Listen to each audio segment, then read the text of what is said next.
Ready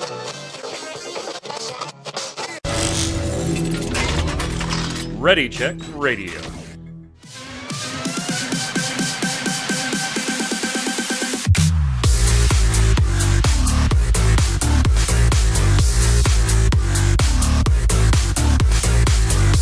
What's up, Internet? It's Thursday at 7 p.m. Eastern. That means here on Ready Check Radio, it's time for the Relic Grind, our Final Fantasy XIV Square Enix podcast where we discuss Final Fantasy XIV and Square Enix on a podcast. I'm Mike Byrne, a.k.a. Magic Man, your host as always. Welcome. This is episode 136. If you're watching on YouTube or on ReadyCheckRadio.com, thank you so much.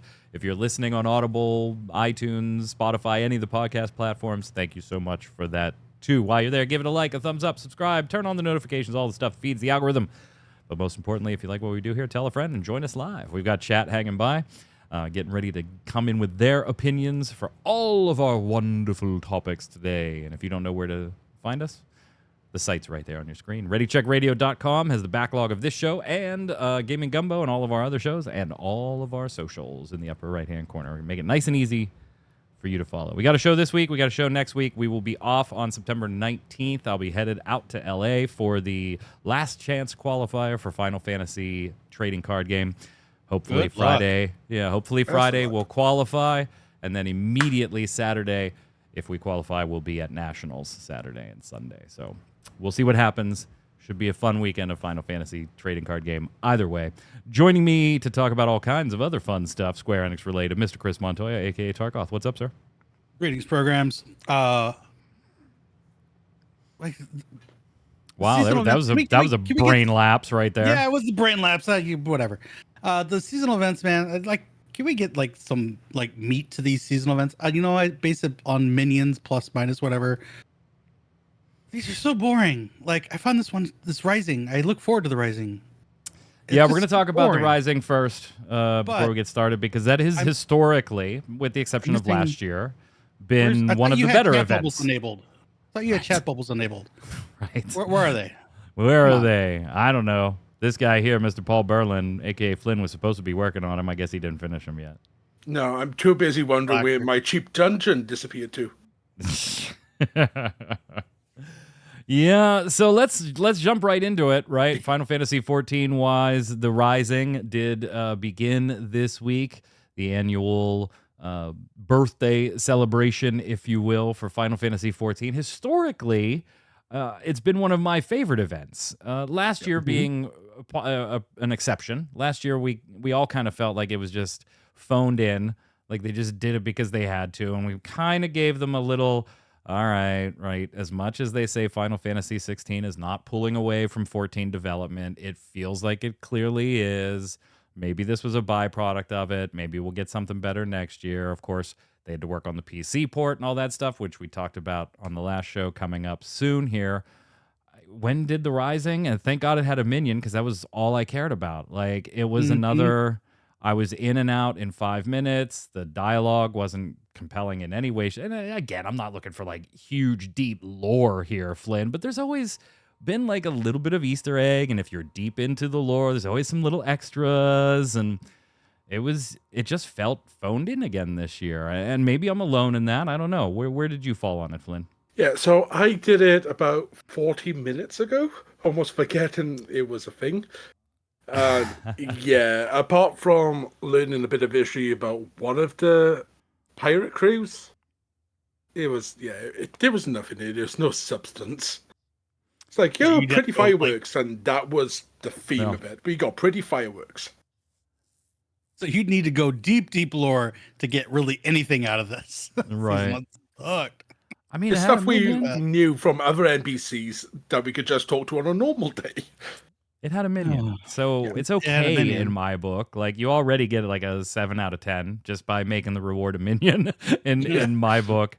But I don't think it's much more. So it's just a minion. Yeah, I don't think it's much more than that 7 out of 10. Had there not been a minion, I would have been wow, I really just did this because I'm anal about having the achievements for doing it. Tark. No, that's it exactly. It's I've been saying plus or minus depending on minion or not. Some people like mounts. They're okay. But that's not my bread and butter. Maybe something with the toy chest. Those are always kind of neat because that's something a little extra. You can repeat and it's fun.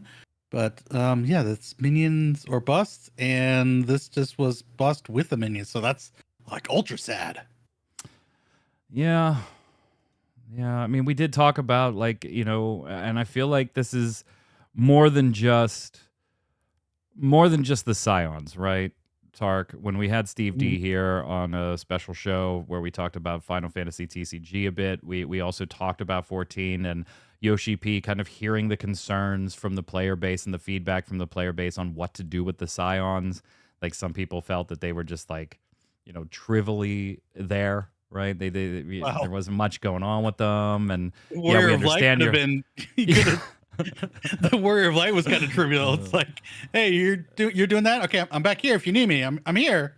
Yeah, and it's they have spent a decade crafting and building a very specific character base, right?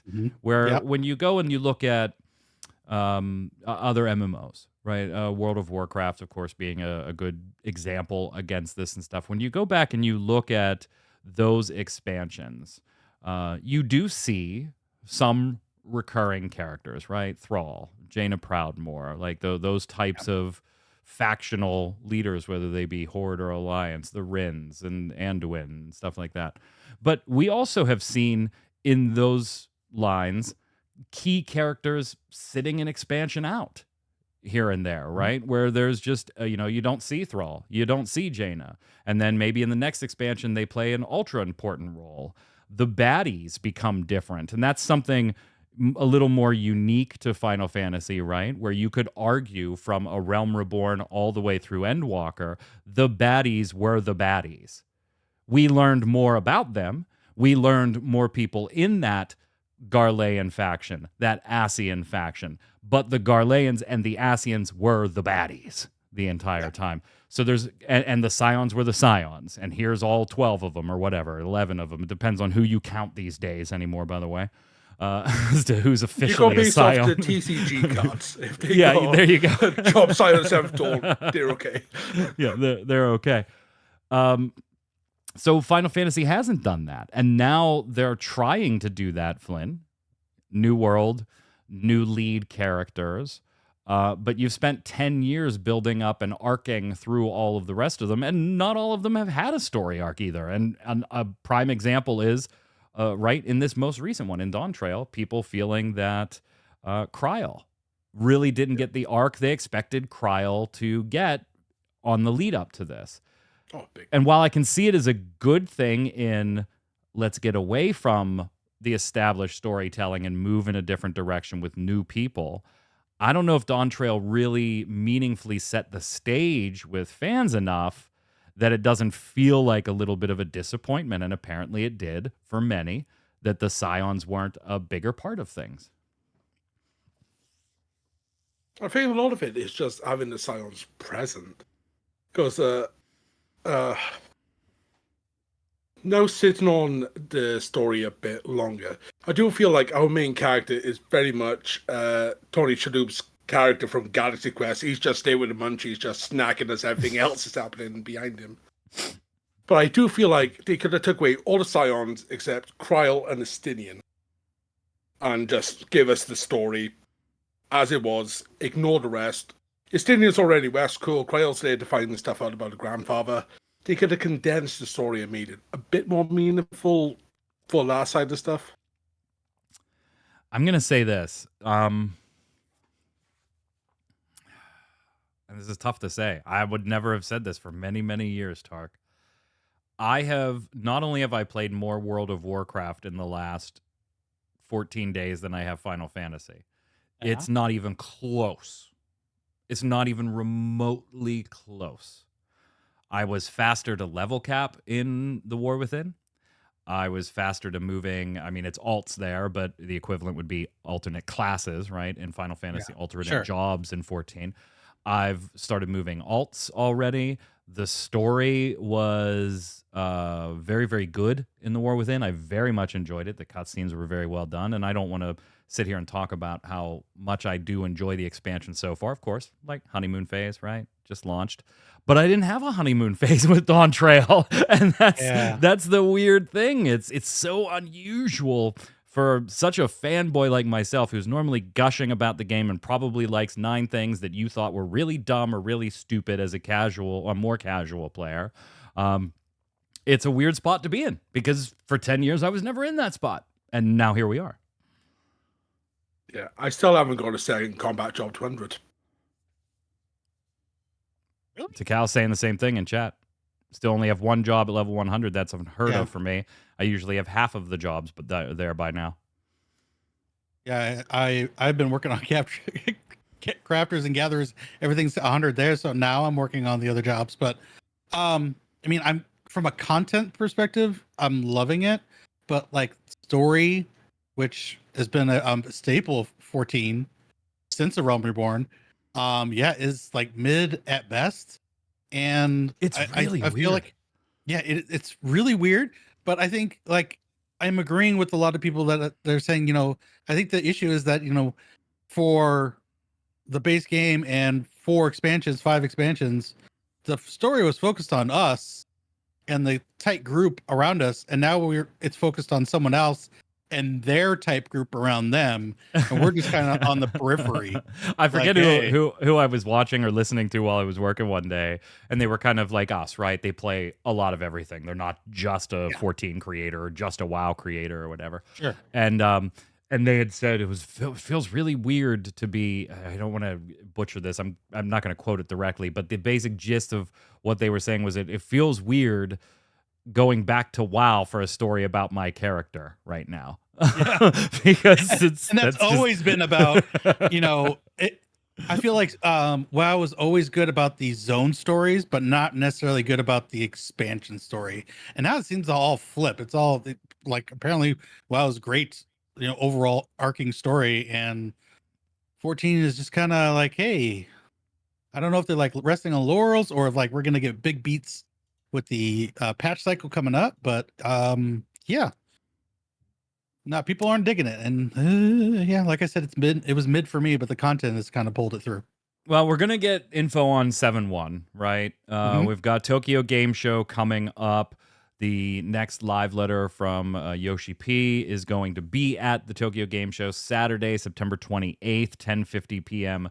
Pacific time. So for us on the East Coast, that's just shy of 2 in the morning, the typical time. You can watch it on YouTube. Just remember that the slides will have English and Japanese, but the presentation is going to be Japanese only. There won't be any live interpretation there. So you'll have to hit up the Final Fantasy translation discords and stuff like that. We obviously, I think, Flynn, we can expect to see some of the raid, right? Some of the FF9 stuff. Again, this is just going to be 7.1 part 1. So we'll get more of a peek. And I am interested to see, Flynn, if Yoshi-P does go into some of these things that we're seeing him talk about in interviews, where we're hearing feedback about Wuk-Lamat, and we'll get to a separate subsect of that feedback in a minute, but legitimate feedback, let's say, about that specific character in the story arc, the lack of scions, and the feeling of more, there's not a lot of urgency. And he's saying all the right things in interviews, but I actually want to see that in game, right? I want to see the next patch or the next patches or few patches. Unfortunately, though, I don't know how much we can see, right? Because there are always a few patch cycles ahead of us as far as what's already kind of set in stone and now being bug fixed, It's a weird spot. It's not something you can immediately fix. I don't think so, outside of hoping that Echoes of Vana'diel is well written. I'm praying for that to claw back something right now. Yeah.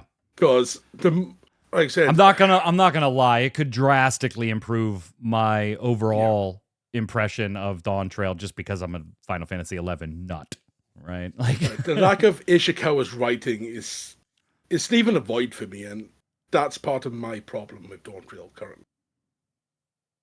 It does. As much as a lot of Dawntrail hit me emotionally a lot, It does the content the way it always does. Like, I don't feel like the dungeons were sacrificed, Tark. How's your prog going? Like, do you feel that was sacrificed, or is it about what you expected and what you're used to and you're having fun doing it? That doesn't seem to be the problem. Yeah, We're all relative. We all want more of it, but we've always wanted more of it. We've always wanted more, but it's always been like, yeah, we'll give you more. So here's more of this. Oh, but you pulled from over here to not do this part. So it's always, taking from Peter to pay Paul. So the content has always never been a problem. We've always wanted more. We're hopefully getting more. I hear rumors of Savage 24 Man. That sounds exciting. That sounds like a train wreck and a half too. Can't wait. I can't. Just before we leave the live letter portion, since that is going to take place at Tokyo's Game Show, I didn't want to put this in the bottom half of the other Square Enix news. They did announce basically everything that Square Enix will be showcasing at the Tokyo Game Show this year. And so a few different games. We're going to have Dragon Quest 3 HD 2D remake's going to be there. Dragon Quest Monsters The Dark Prince is going to be there. Fantasia Neo Dimension, which I still cannot wait for. So glad it's getting off the Apple Arcade. Life is Strange Double Exposure. Tark's favorite Power Wash Simulator will be there. Oh, God. Romancing Saga 2, Revenge of the Seven, Final Fantasy XIV, Final Fantasy XVI, and Visions of Mana, which we'll talk about separately in a few minutes. Most of those games at Tokyo Game Show will be playable in some fashion and have a stage and theater presence, but Dragon Life is Strange Double Exposure Dragon they screwed up with a brand new game that doesn't exist. Life is Strange Double Exposure is not going to have a demo, and Dragon Quest Monsters The Dark Prince and Power Wash Simulator are going to be limited to just the theater if you happen to be at the show, but you can get your hands on a lot of those if you're going to be there. I wonder if they'll insert the movie into that for the new Power Wash DLC. Interesting, Tark, that there is still not hide nor hair of Dragon Quest 12 anywhere. Yeah, like after this, what? When will we have a chance? Like, unless they do some sort of like a Sony state of play showcase. You have the state of plays. The winter showcase is a couple of months, right? It's going to be in a few months. The winter showcase. And that's the game show. You do have 14 stuff going on in Australia in October. Yoshi-P is doing a panel down there and things like that. But that's going to be exclusive to 14, not Square Enix's portfolio as a whole. Yeah. So I don't know where or when they're going to announce it. I'm not even looking forward to it anymore. Does that sound weird? I'm just kind of like, is this ever going to come out? I'm like, I don't think at this point, I'm like, I don't think it's even like in the pipeline. Like you haven't shown me anything in years, so I'm not even hyped for it anymore. So, hey, they showed you the logo reworks. I don't know. Yeah, is this Duke Nukem all over again? Oh man, that's brutal. Maybe. That's brutal. Hey, this already happened, but I thought it was neat, so I did want to point it out. Paja Pico, a Japanese television show, actually did some filming inside Final Fantasy XIV. So, like, if you were there and running around, you may be in the show. They're showcasing Eorzea in the TV show. They were in Eastern Lenosha, and this was like yesterday that they did it. So if you're on the Aegis World on the Elemental server, and you were running around Eastern Lenosha around 3:30 in the afternoon yesterday, Japanese time, of course, then yeah, you may end up being on the show. What are they doing? They wanted to film an in-game world of Final Fantasy XIV to introduce Eorzea for an episode of the show. People affiliated with the show were also around Eastern Lenosha setting off fireworks, so everybody was welcome to join them there. There was a couple comedians and Let's Play the streamers and stuff there too. So that's kind of neat. I mean, we're never going to get to see it on this side unless we get a YouTube scrape off of somebody, but that's pretty cool. You need a 14 anime. That's what it boils down to. They don't want to make it anime, remember? They wanted to do it live action. And when it got shot down, people said, hey, why not do an animation instead? And they said, ironically, it would be more expensive to do what we want to do as an animation than it would live action. That sounds like BS to me, but that's what they said. Completely BS. Like, yeah, that's what they said. We didn't think there was going to be a lot of news at PAX East. I'm sorry, PAX West. But Final Fantasy XIV was going to be there. Turns out the news of the MMO's century actually dropped at PAX West. Yeah, actually dropped at PAX West. One of the presentations was a UI presentation. We talked about that prior to the show. And Yoshi-P showed off two things coming, quote unquote, soon, question mark? 7.x series. Sometime before the next expansion. Yeah. That's where it's slated right now. Whether it stays there or not, who knows. The first one got shown off by Kei Otagiri, the UI designer. As you can see, there's dialogue chat bubbles over characters' heads. Yoshida might have mentioned this in different events or media interviews, and he's been hinting at it, but we're trying to see if we can put in a functionality that allows for players to choose to have chat bubbles over their heads. Now, obviously, there's an add-on that does this. Add-ons are forbidden, right? Absolutely forbidden. Can never use them. As we know, someone gets banned for those add-ons, then we get them in-game. So thank you for your sacrifice yet again. But where's my DPS meters then? Here they are. I mean, this has been such a thing since forever, right? Yeah. People that want chat bubbles for RP and, maybe... I'm not one of these. It really doesn't bother me to look down at chat a little while, but there are people that are like, I would rather not have to look down at a chat panel if I'm sitting here on screen talking to people that are literally on screen. Whatever. I mean, to each his own on this front, but may get it before the next expansion. Are you a chat bubble guy, Flynn? Not really.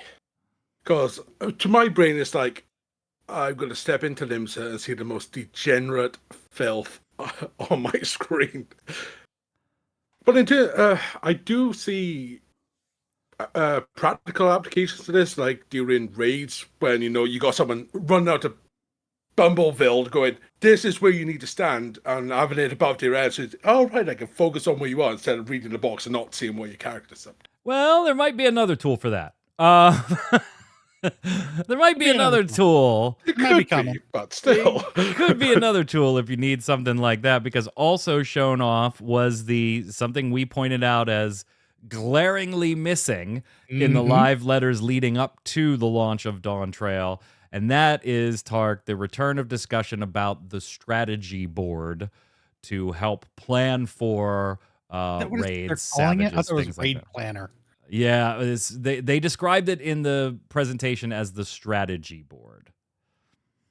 Now, whether or not that's the name that it keeps, or whether that's the name that it gets implemented as, that's what they called it during the stream.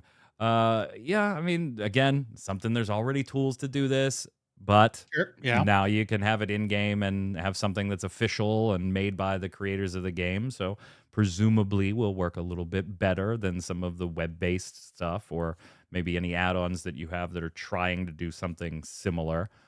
Does this help, Tark, you or your group, or how needed is a feature like this for some of the more difficult trial content?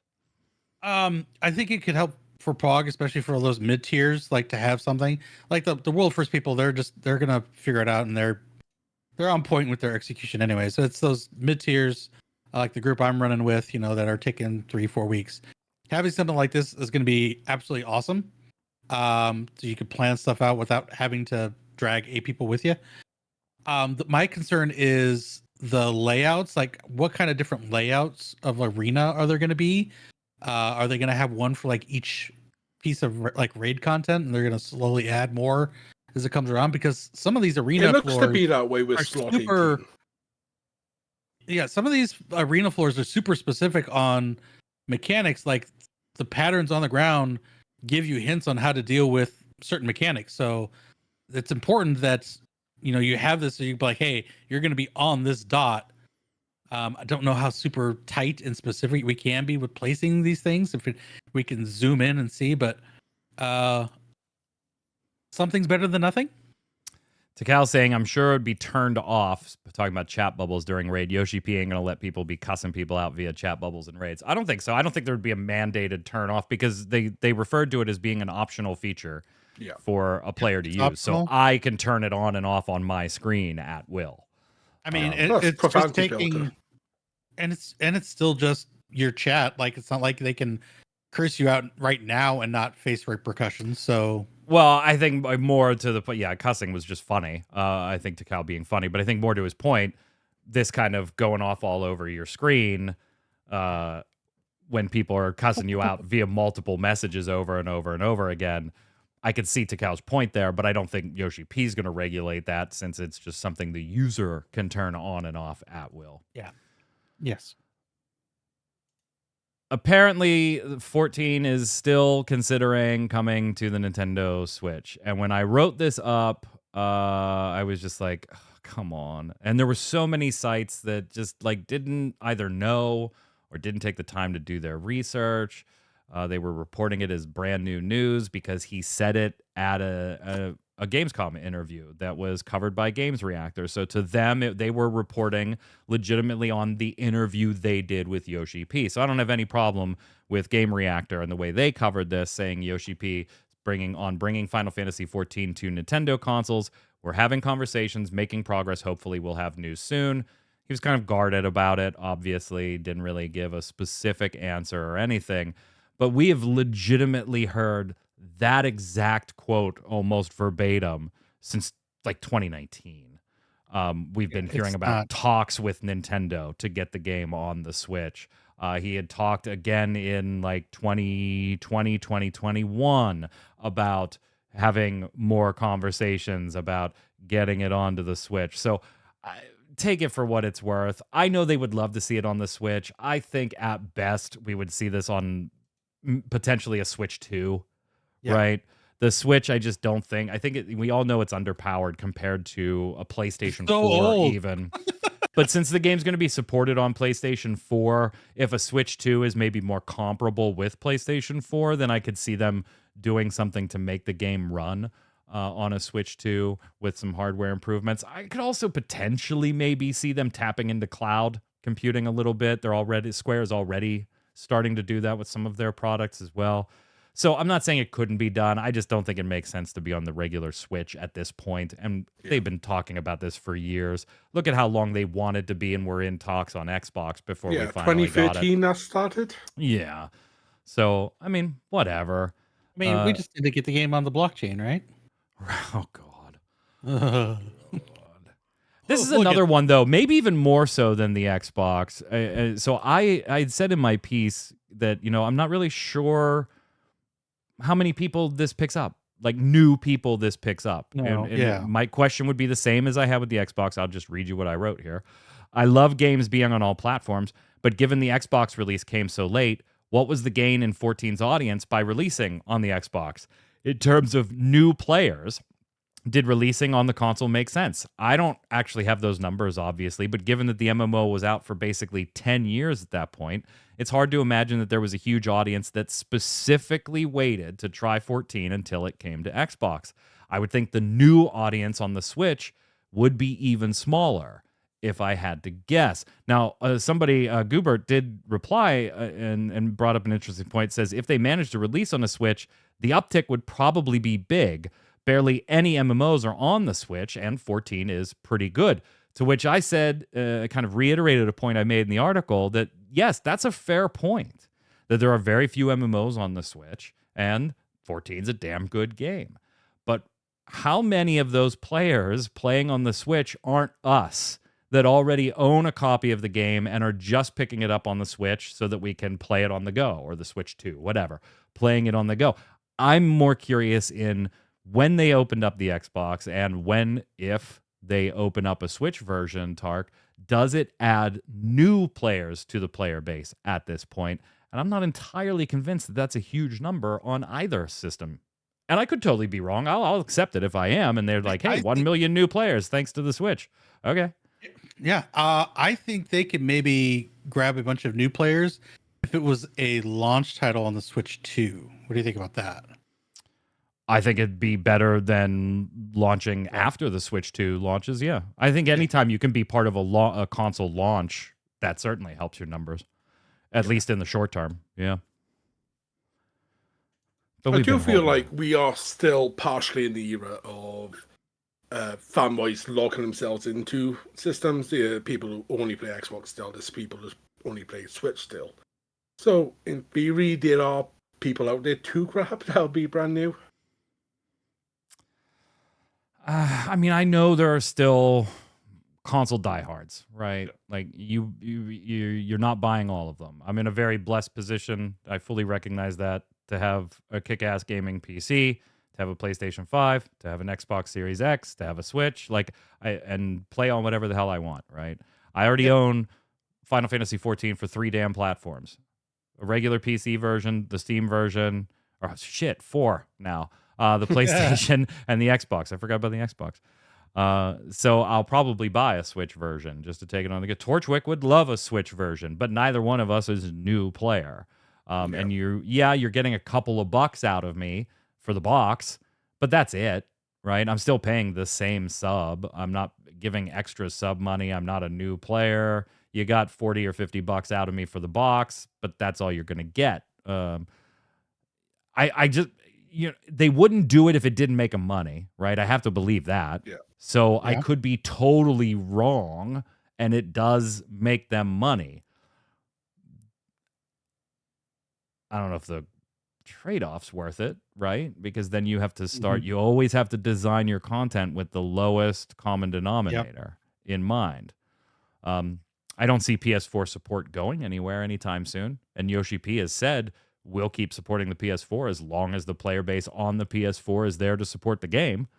I don't see that going anywhere anytime soon. A Switch 2 that's more in line with PS4, I think you'd be okay for a few years. But there will come a time where both of those two would be on the chopping block on, we either make sacrifices in what we want to do with the game, or we keep it available on these platforms, Flynn. Yeah. Very true. Excellent insight, sir. You summed it up so beautifully. I can't laugh. Come on. You summed it up so beautifully. By the way, Yoshi-P has asked... On a few words, yes. Stop attacking Wook Lamott's voice actress. Please and thank you. And character on anything besides actual feedback about the character, its story arc, and its implementation in the game. Not only is it wrong and dumb, which Yoshi-P, of course, pointed out, but it's actually causing a problem internally in them being able to parse feedback from actionable feedback that they should be taking into account versus having to read hate messages because they dared to hire a trans voice actress. Apologies. That is absurd. Stop it. Yoshi-P would like you to stop it. So dumb. Yeah. First time in 11 years Yoshi-P has had to come out and say something like this. Yeah, multiple times. I mean, you can not like how it was directed. You cannot like just how you feel. And Yoshi-P wants that feedback. That's the feedback he wants. But none of that has to do with the person that actually did it. Like that. I don't understand why that hate exists. It's baffling to me. I personally like the voice. I think the direction and the emphasis on some things here and there just are like, that doesn't seem right. That seems a little weird. I agree with you, but I actually don't limit it to Wook Lamont. Yeah, I think most of the characters feel a little odd in their voice acting directions right now. Especially the Warrior of Light. I mean, I can't get a word from that guy. I don't know, Takao, because the world is stupid. There are people screaming right now about World of Warcraft's The War Within being woke because it dared to put a black character in there. Like, are you kidding me? What, have you never seen a black person in the real world? Like, there are humans in this world. Like, No, it wasn't badly. I don't think it was badly acted. I think there were moments that were poorly directed, and that's a totally different thing for me. Mm-hmm. Yeah. And personally, as an actor, that's a totally different thing for me too. Whether I'm on stage in a commercial or doing voice stuff, that is very different. No, that's the thing. World of Warcraft actually did have black people in it before. Like, they're just a more prominent character in this expansion. Like, it's dumb. It's stupid. It's stupid. They're like, they don't exist, but orcs totally do. Yeah, there's a difference between something being badly acted, which I don't think Woke Lamont is, and being poorly directed. And even that, I would say, is in particular moments, to your point, Tark.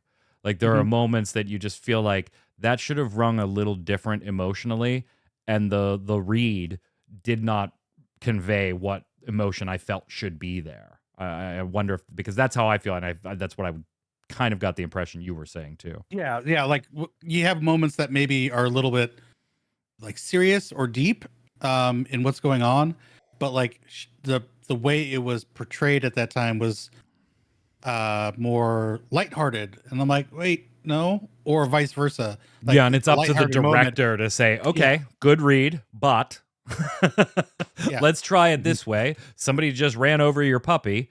Read it again. You know, Yeah. that's up to the director. Yeah.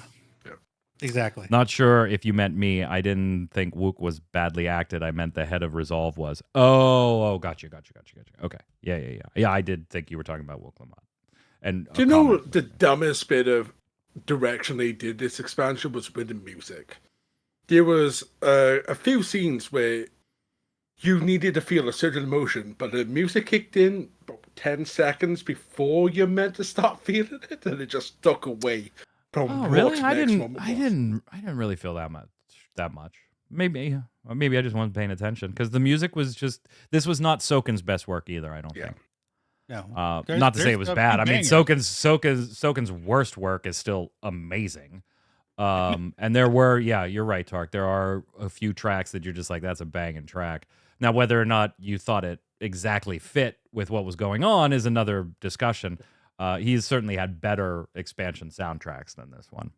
I agree. I still don't think you just like Heaven's Word for me was just such a good soundtrack. Yeah. Shadowbringers was Shadowbringers was so damn good. freaking good. Shadowbringers Word probably is- my favorite Heaven's out of Word the is bunch. mine. Yeah.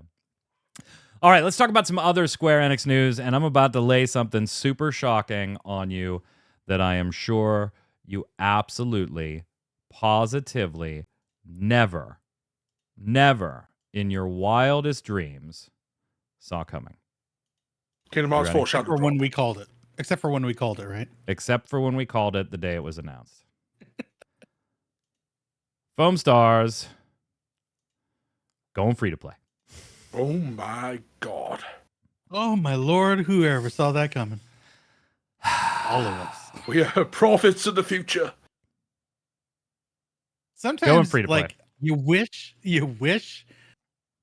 these companies would just like listen to the player base and what's going on out there. Like, this should have been free to play. Concord maybe shouldn't have been released at all. I don't know. Okay, so on the Concord thing, total digression here. If you don't know, we're going to talk about it on Gaming Gumbo Saturday, obviously. Concord is a 5v5 PvP shooter released by Sony and I think Firewalk Studios. Somebody can correct me if I'm wrong on that. I can't remember what the name of the studio is. But it's under Sony's umbrella. And it was set to have a I was right. Okay, cool. It was set to have a box fee of $40 as a 5v5 hero shooter, much in the same vein as like an Overwatch type game. Yep. And they had an open beta that didn't draw over 2,500 players on Steam, totally free to access. It didn't draw over 2,500 players. And a lot of the feedback was, it's it's pretty milquetoast. There's nothing too bad here. There's some good things here. It definitely needs some improvement, but the primary feedback was this should not have a $40 price tag. There's nothing new enough here to make somebody want to spend $40. And pulling 2,500 people into your Steam open beta, granted, it had a PlayStation 5 open beta too, And I don't know how many were on that, but 2,500, less than 2,500 on Steam's. That's not good. And they were worried about that from the get-go. They decided to go ahead and release it anyway, fully with the $40 price tag and all the fun stuff that was going to come with that type of model afterwards. Less than 2 weeks after it launched, Sony killed it. It's going offline tomorrow. And wherever you bought it from, you will get a refund, whether that's Steam, Epic Games, directly from PlayStation. They even said if you bought it from like a GameStop or whatever, because yes, there was a physical copy. Mm-hmm. Yep. Take Currently it back. being sold on eBay for 25 grand. You'll get a refund. Check this out. I wrote the story up. This was Tuesday, I think, 2 days ago. I wrote the story up. I hit published, and then I immediately started scouring. Because, Amazon already had it as unavailable, no units available and everything. I did find it because I was like, I would never buy this game, but there is not a chance in hell that I'm going to let this piece of video game history go by me if I can find a sealed copy of this thing. Now, to be fair, it might come back. They were kind of vague in their announcement. They pulled kind of like a multiverses, where they said, we're just taking it down and we're going to re-examine the future of it. Honestly, I would be shocked if it did come back. And if it does come back, it certainly cannot be the named Concord. It just totally has to try and distance itself from its Google search history at this point. Mm-hmm. But look at what came today. You're a proud owner of a game that's shutting down tomorrow. I'm a proud owner of a sealed PS5 copy of a game that effective tomorrow, if I opened it, I could not play it anyway. But I was like, I have to get that piece of Sony history. Yeah, I wish I had a You sealed just need copy of Babylon's Fall. You just need a shadow box now with lived less than the average lifespan of a housefly. It didn't make it 2 weeks. So bad. There is so sad. there is produce you can buy that won't go bad on your counter in that timeline. Let me see if it's actually still... Foamstars lasted longer. Oh, I must have just gotten this. I could not find it anywhere. And I was like, last ditch effort. GameStop couldn't get it there. Amazon couldn't get it there. It was just gone. Immediate. I just saw the announcement. It came out 8 minutes ago. I took 10 minutes to write an article about it and then started searching. Walmart still had it.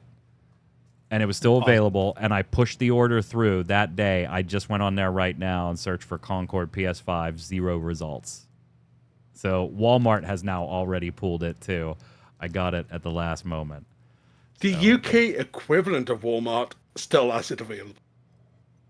There you go. There you go. It's $40 if you want to own a piece of history. Call it $50 with exchange rate over here. That's true. That's true. Anyway, so Foamstars is now going free to play. That'll happen October 3rd. Is it 3rd? Yeah, it's something like that. It was October 4th.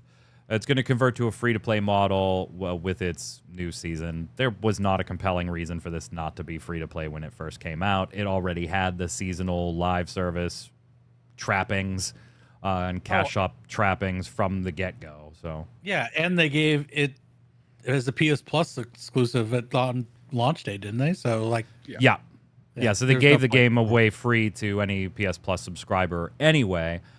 If you did claim it during then, or you, for some reason, have purchased it since then, when it does go free to play, you'll get a legacy gift. It's going to have a legacy title, an exclusive slide board design, and 12 exclusive color variant Bubble Beastie skins. Will there ever be a PC release? I don't know. I think at this point, probably not. It's going free to play to try to make some money because it's just... it's again, this is another one where it's like we hear Square Enix talking about quality over quantity, and then we see Babylon's Fall and Foamstars and, all these just very average things. the next mobile game. Yeah. Foamstars. Let's talk about something that is fucking amazing, Tark. All right. Visions of Mana is so goddamn good. Yes, it is. and I've already played the demo, and it's freaking amazing. I can't wait to get it at some point. So good. So good. Have you played, Flynn? I've played the demo, and the demo did something I've been hating with a lot of demos recently. You start, and there's 5 minutes of tutorials.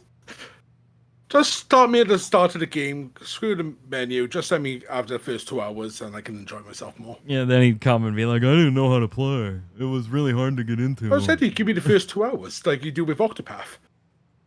I got my ear caught. I don't know. I just blew through it, and I was like, all right, I'm learning as to go. It was good. Yeah, I enjoyed the demo. It was so good. There are some story beats if you're playing. I'm not going to spoil anything here. But there are some story beats that are a little like, nah, okay, I saw that coming. That was kind of. I'm sorry. Dumb. But the combat is so good. Go ahead, Tark. Those have to be the cutest mounts ever. And I want a Vision of Mana 14 crossover so we can have that mount in the game. It runs perfectly to Cal, although I'm playing on console, so I can't speak for the PC port if that's what you're really asking. I'm playing it on console. This is definitely one to just chill on my couch with the PlayStation 5 controller in the hand and just go for it. It is so good. It's doing pretty well across the board review-wise, too. Like 8 out of 10, 9 out of 10 type stuff. I don't know what its Metacritic is. I know IGN, I think, gave it an 8. But let's see what Metacritic critics are giving it 74. Players are giving it an 8.6. I think that's fair on both counts. I could see critics maybe being a little more harsh because some of the story beats are, not nuanced at all. And so there are some moments that fall flat totally. But the combat's really, really good. So I could see a 74 from critics, and I can see a little over an 8 from players who are probably, scoring it more on the combat side of things. Yeah. Yeah. Yep. You have to get. If you even remotely are watching this trailer or you've seen it, you're like, I think I might like. I love the Mana series to begin with, and so this was just fantastic. It was an insta buy, and I'm so glad. Go check out Mr. Happy's streams. He's been streaming a ton of it. He's all over it too. Absolutely. Or go download the demo. Yeah. Yeah, the car. You got your PS5. Go play the demo. Go play the demo. Here, since we don't have Dragon Quest 12 to talk about, here's the Dragon Quest 3 HD 2D remake, updated vocation character art. Now, I'm not going to show all of them here. They did release all 9, so I'm just going to show you the hero. Obviously, that's one that we're all probably familiar with. Oh, looks so good. Yeah. The Monster Wrangler, I really like the design of. Yeah. I don't know where my new list is for my sages though. A little confused. Yeah, the sages, by the way, the sages and the mages look really similar. Like, just there's differences. They're not exact, just like color swaps. One's green, one's. In fact, I think I pulled the mage for B-roll here. I pulled the green and blue. Yeah, I pulled the blues, the sages. The mages have a green color scheme, and instead of kind of like the tapering on the cape and skirt and stuff like that, it's more flat. But the art is so good. You're getting this day one. Yeah, they did these remakes big justice. They look amazing. It looks so good. And I can't wait for 1 and 2 as well. Oh. Yeah, I mean, that's right around the corner, too. Uh-huh. That's right around the corner. Yeah, I missed out on these growing up, and this is my chance to dive into the early. You never played, like, the handheld versions? No. No? Ooh, oh, yeah, man. I played these way back on the NES, man. These were choice. November, what is it, 14th, I think, for this? Coming up real soon. Yeah, yes, not 14th. Too far away. November 14th. Fast approaching indeed. Now that I've given Square Enix some kudos, it's time to roll our eyes at them again as they invest more into NFT, blockchain, metaverse technology, this time with a company called V Corporation. They're raising funds alongside Square Enix Holdings and a few other Japanese companies. for a new metaverse funding campaign, including Sony's Startup Acceleration Program, Nippon Venture Capital, FGG Venture Business Partners, and Itochu Corporation. So, yay. I just is it just the need to be in on the ground floor with this new technology? Like when it finally burst You mean open 3 years ago? You know what I mean? Like when it finally catches hold and actually, is something, real-ish. Yeah, I every guess. time I hear metaverse these days, my brain just goes, but Second Life is still going. Square Enix also making some other investments. This one I actually kind of appreciate a little more. They're investing in Playtron, who is making the Linux-based Playtron operating system, which has a alpha out right now, actually.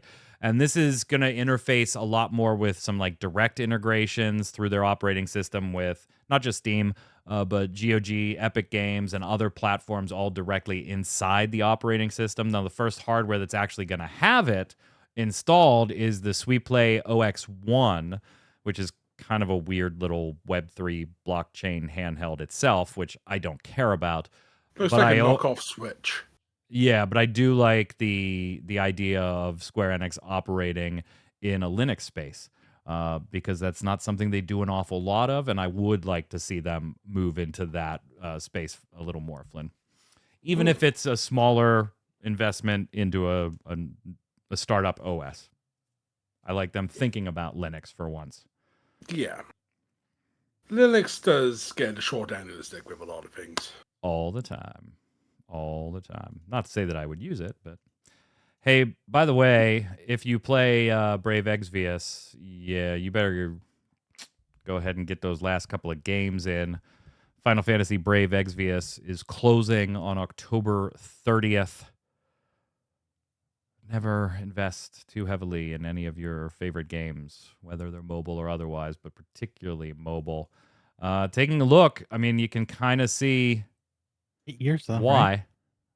I mean, there's your worldwide yearly player spending in Brave Exvius from 2015 to 2024, according to PocketGamer.biz and Damn. App Magic.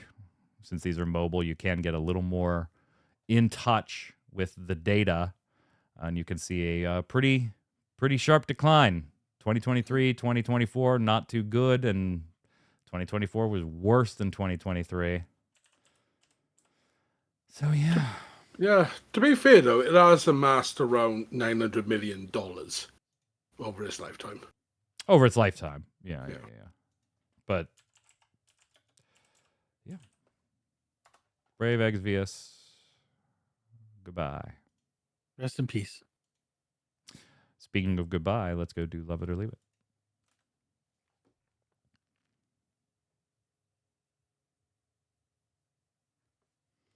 Love It or Leave It is the way we end every episode of the Relic Grind. Here's where I give you something Square Enix related. Could be something in-game, something they've done, said, issued in a press release, or just tangentially related to Square Enix. And you tell me whether you love it, want more of it, or leave it, cast it aside. No fence sitting here. You got to give a yes or no answer. So, Flynn, I'm going to go to you first. Chat bubbles, love them or leave them? I'll leave them. Good insight. Tark. I can't be on the fence. It's just a leave. As long as he's working on the chat bubbles for the Relic Grind. Okay, I want that right above here. Right above your head. Real time chat bubbles. Let's go.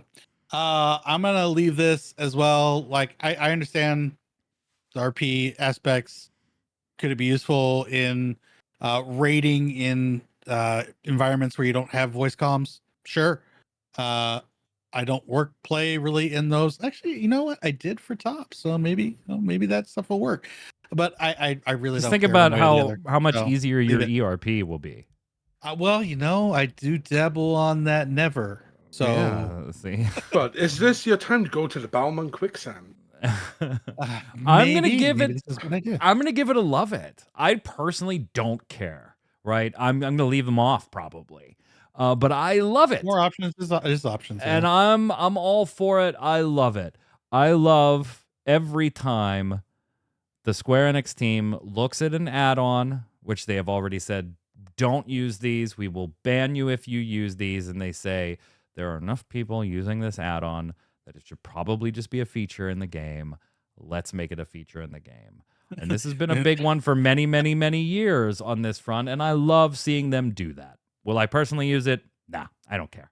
I'll leave them off. It doesn't bother me looking at a chat. In fact, I'm probably more used to looking at a chat, and I'd have to relearn the muscle memory to not look at the chat every time I saw a chat bubble pop up in front of my face. So I don't care about the feature, but I love having it there.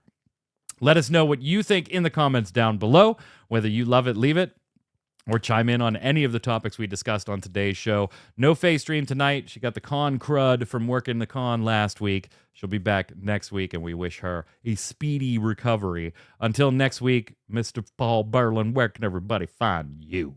For the foreseeable future, you can just find me over on Twitter at Flynn_Lowlight, because shit's happening in the background, and I don't know what I'm doing day to day currently. All right. Great insight, sir. Tark. Twitch, Twitter, YouTube, all at Tarkoth Gaming. And then Saturday nights, you can find me here on Ready Check Radio, currently playing Hades. Yay! Fantastic game. My name's Mike Byrne. You can follow me right there at MagicMan1. But more importantly, follow at RC Radio so you'll know every time we're going live with a podcast or stream. Some Final Fantasy trading card game locals every Monday night or more. Just come hang out, have a good time. Until next week, gang, stay safe. We'll see you on the servers. Later.